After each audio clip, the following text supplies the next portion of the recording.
প্রশাসন খুব স্বাভাবিকভাবে আমরা ওই দিনও দেখেছি এবং গতকালকেও দেখেছেন আপনারা, প্রশাসন ছিল এখানে পক্ষপাতমূলক।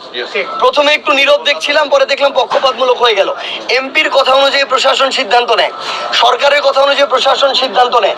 আপনারা গতকালকে দেখেছেন যখন সর্বশেষ একটা মামলা দায়েরের জন্য আমার পার্টির আহ্বায়ক এবং দক্ষিণাঞ্চলের মুখ্য সংগঠক হাসনাত আব্দুল্লাহরা আমাদেরকে তারা বাধা দিয়েছে, আমাদের 5 জনের একটা প্রতিনিধি দল গিয়েছে, কিন্তু তার সামনে দাঁড়িয়ে ছাত্র দলের গুন্ডারা, সন্ত্রাসীরা যারা রক্তাক্ত করেছে আমাদেরকে, আমাদের ভাইয়ের চোখ কেড়ে নিয়েছে, তারা যে মানে টোকাইয়ের মতো স্লোগান দিচ্ছিল যেই ভাষায়, নোংরা ভাষাগুলোতে, আপনারা দেখেছেন, তাদেরকে প্রতিহত কিন্তু করে নাই, তাদেরকে বাধা পর্যন্ত দেয় নাই।